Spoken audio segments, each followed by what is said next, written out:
Good morning students. আমি ইতিমধ্যে তোমালোকৰ ইতিহাসৰ মহাত্মা গান্ধী আৰু ভাৰতৰ স্বাধীনতা সংগ্ৰাম নামৰ পাঠটো আলোচনা কৰি আছিলোঁ।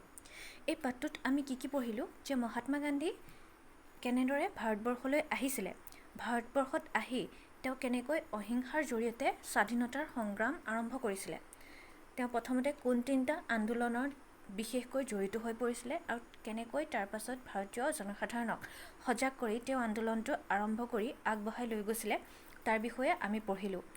তাৰ ভিতৰত আছিলে আমি ৰাওলাট একখনৰ কথা পঢ়িলোঁ, 1919 চনৰ সত্যাগ্ৰহ বা অহিংস আন্দোলনটোৰ কথা পঢ়িলোঁ, জালিয়ানাবাগৰ হত্যাকাণ্ডৰ বিষয়ে পঢ়িলোঁ।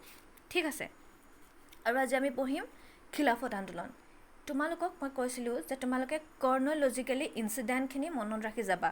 ঠিক আছে, জালিয়ানাবাগৰ যিটো হত্যাকাণ্ড হৈছিলে তাৰ পাছতে আমাৰ আহিছিলে খিলাফত আন্দোলন।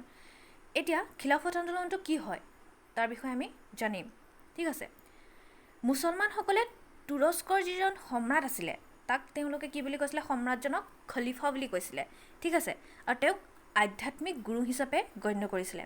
কিন্তু খলিফাই নিজৰ সাম্ৰাজ্যৰে পবিত্ৰ ঠাইবোৰৰ ওপৰত অধিকাৰ হেৰুৱাত মুছলমানসকল কি হৈ গৈছিলে, উত্তেজিত হৈ পৰিছিলে। কি কৰিছিলে, খলিফাই নিজৰ যিখিনি জেগা আছিলে সেই জেগাখিনিৰ ওপৰত তেওঁ কি কৰিছিলে, নিজৰ কি হেৰাইছিলে, সাম্ৰাজ্যৰ মানে যিটো অধিকাৰ সেই অধিকাৰটো হেৰাইছিলে। মানে এতিয়া তোমালোকে যদি চোৱা, তোমালোকে সত্ৰবিলাক দেখিছানে?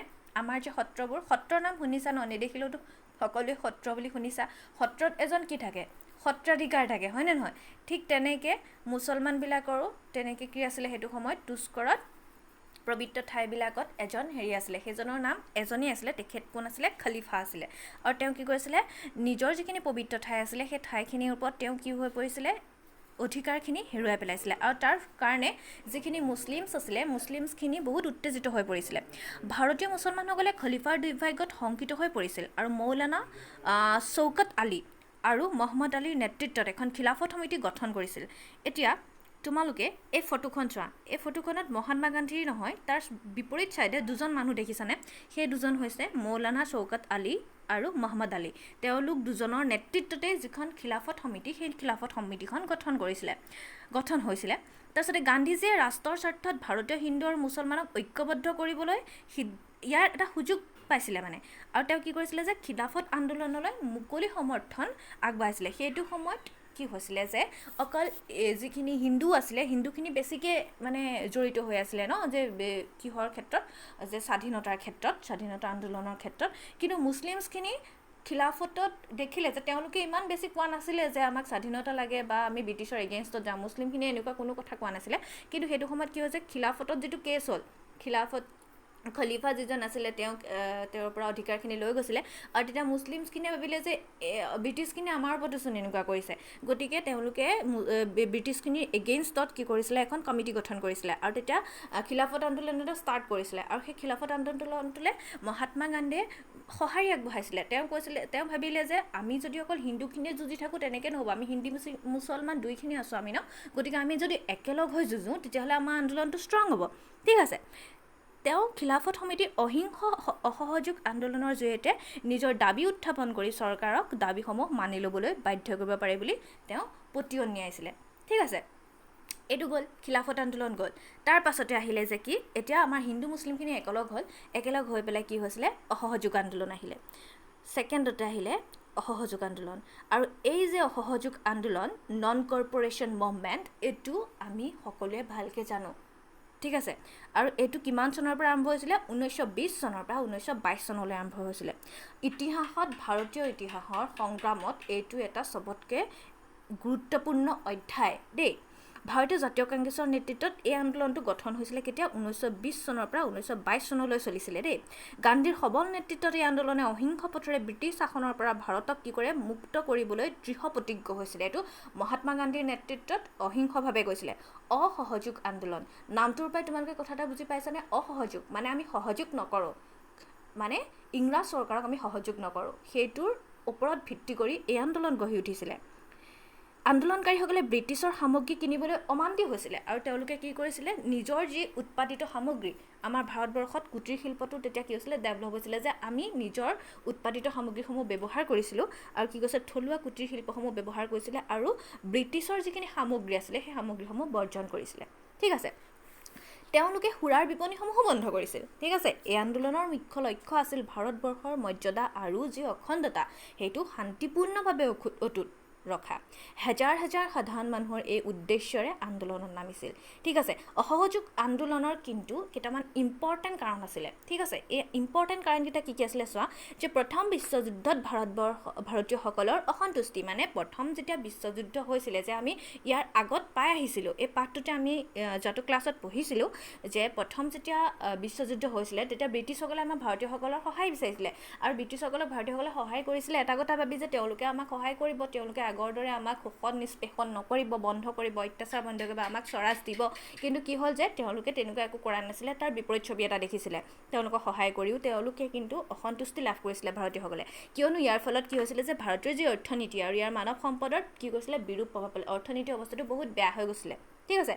ছেকেণ্ডতে আছিলে 1919 চনৰ ৰাওলাট এক্ট। এইখন আমি পঢ়ি আহিছিলোঁ। 1919 চনত যিখন ৰাওলাট এক্ট হৈছিলে সেইখন আমি পঢ়িছিলোঁ। সেইখনত ভাৰতীয়সকলৰ ওপৰত কি কৰিছিলে যে দমনমূলক নীতি কৰিছিলে, যে যিকোনো মানুহকে মানে যিকোনো কাৰণত কোনো কাৰণ নোসোধাকৈ তেওঁলোকক জেলত ভৰাই দিব পাৰিছিলে। ঠিক আছে। তৃতীয়তে আছিলে 1919 চনৰ জালিয়ানাবাগৰ হত্যাকাণ্ড। সেইটো দেখিছিলোঁ আমি কিমান বেয়াকৈ হৈছিলে, যে জালিয়ানাবাগৰ হত্যাকাণ্ডটো নিৰীহ মানুহ কিছুমানৰ মৃত্যু হৈছিলে। 4 নম্বৰত আছিলে ব্ৰিটিছসকলৰ দ্বাৰা ভাৰতবৰ্ষৰ অৰ্থনৈতিক শোষণ। আৰু আমিতো এইটো সকলোৱে জানো যে ব্ৰিটিছসকলে কেনেদৰে আমাৰ ভাৰতৰ যিটো অৰ্থনীতি অৱস্থা আছিলে কেনেকৈ শোষণ কৰি আছিলে, হয় নে নহয়।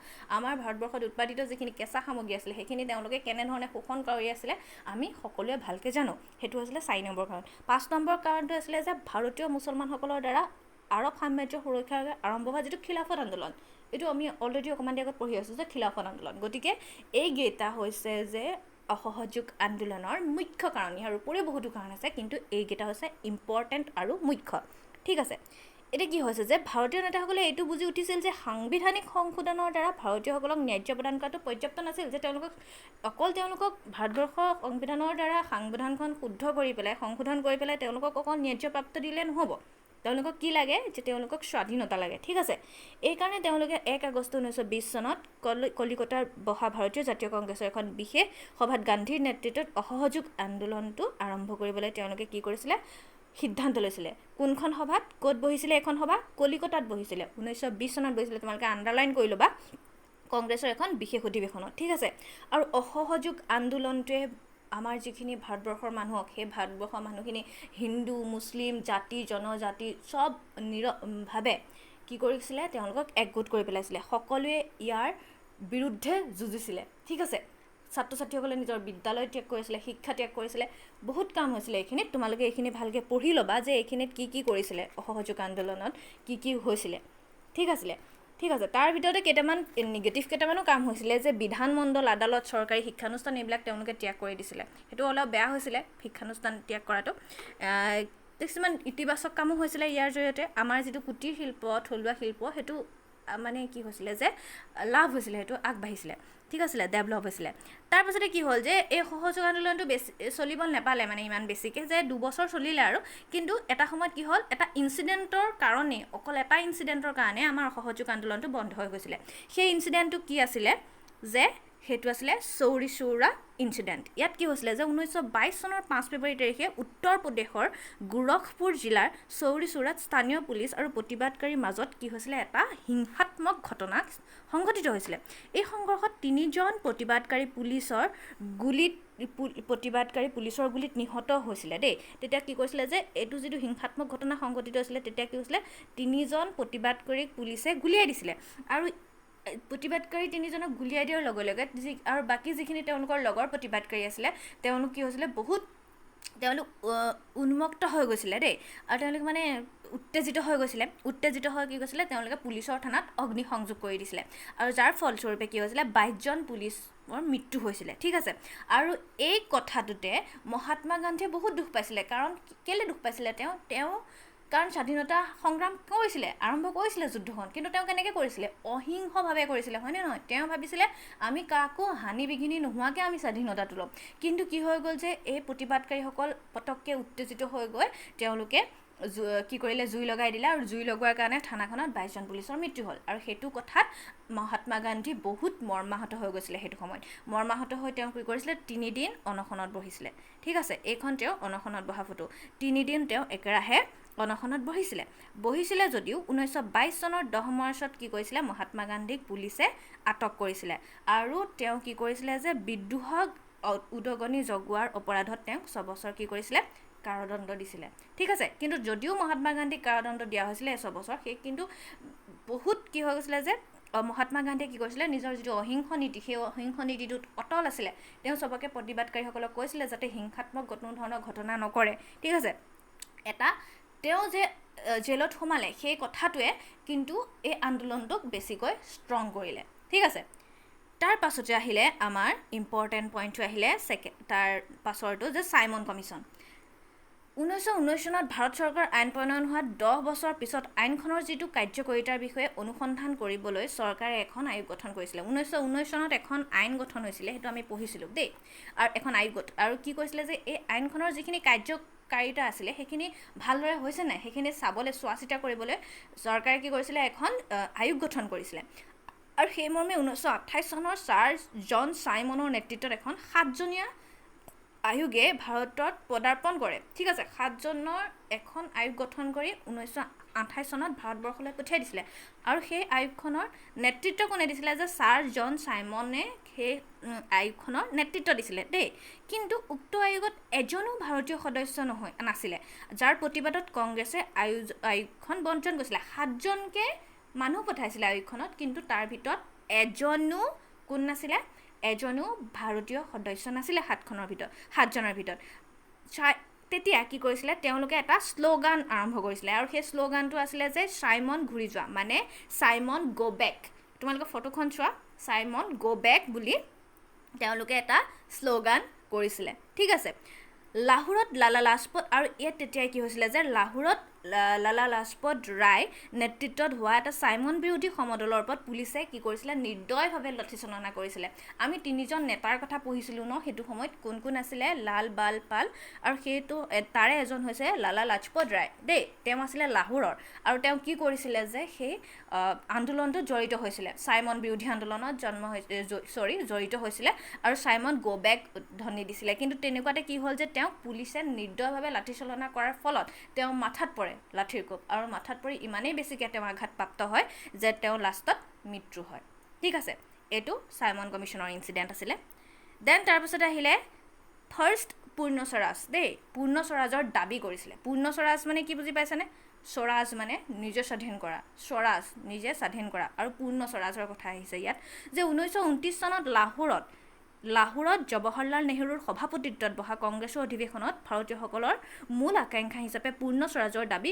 উত্থাপন কৰা হয় তেতিয়ালৈকে আমাৰ ভাৰতে স্বাধীনতা লাগে এনেকৈ কৈ আছিলে হয় নে নহয় যে ভালকৈ তেওঁলোকে অনুভৱেই কৰিব পৰা নাছিলে কিন্তু লাহোৰত 1929 চনত এখন কি হৈছিলে যে জৱাহৰলাল নেহৰুৰ সভাপতিত্বত তোমালোকে ফটোখন ভালকৈ মন কৰা জৱাহৰলাল নেহৰুৰ সভাপতিত্বত এখন কংগ্ৰেছ অধিৱেশন হৈছিলে আৰু তাত ভাৰতীয়সকলে ভাবি লৈছিলে যে আমাৰ মূল যিটো আকাংক্ষা সেই মূল আকাংক্ষা হৈছে যে পূৰ্ণ স্বৰাজ লাগে আমাক আৰু একো নালাগে আমাক পূৰ্ণ স্বৰাজ লাগে আমি যাতে সম্পূৰ্ণকৈ নিজকে নিজে স্বাধীন কৰিব পাৰোঁ নিজকে নিজে ৰাজত্ব কৰিব পাৰোঁ আমাক সেইটো লাগে ঠিক আছে আৰু সেই মৰ্মে কি কৰিছিলে যে 1930 চনৰ 26 জানুৱাৰী দিনটো গোটেই দেশজুৰি স্বাধীনতা দিৱস পালন কৰা হয় এইটো বহুত ইম্পৰ্টেণ্ট পইণ্ট তোমালোকে আণ্ডাৰলাইন কৰা যে 1930 চনৰ 26 জানুৱাৰী দিনটো গোটেই দেশজুৰি তেতিয়া স্বাধীনতা দিৱস পালন কৰা হয় এই কথাটো তোমালোকে কনফিউজ নকৰিবা ভাৰতবৰ্ষ স্বাধীন হৈছিলে 1947 চনৰ 15 আগষ্ট তাৰিখে সেইটো স্বাধীনতা দিৱস বেলেগ কিন্তু 1930 চনত পূৰ্ণ স্বৰাজৰ দাবীত 26 জানুৱাৰী তাৰিখে গোটেই দিনটো দেশজুৰি স্বাধীনতা দিৱস পালন কৰা হৈছিলে এটা দিন স্বাধীনতা দিৱস হিচাপে পালন কৰা হৈছিলে কেতিয়া 1930 চনৰ 26 জানুৱাৰী যদি তোমালোকক আহে যে পূৰ্ণ স্বৰাজৰ দাবীত কোনদিনাখনি ভাৰত গোটেই দেশজুৰি স্বাধীনতা দিৱস পালন কৰা হয় তেতিয়াহ'লে তোমালোকে ক'ব লাগিব 1930 চনৰ 26 জানুৱাৰী দেই 1947 চনৰ 15 আগষ্ট নহয় সেইটো বেলেগ ঠিক আছে কনফিউজ নকৰিবা এইটো তোমালোকে এতিয়া আজি আমি এইকেইটা ইনচিডেণ্ট পঢ়িলোঁ আৰু ইয়াৰ পাছৰখিনি আমি নেক্সট ক্লাছত আলোচনা কৰিম ঠিক আছে থেংক ইউ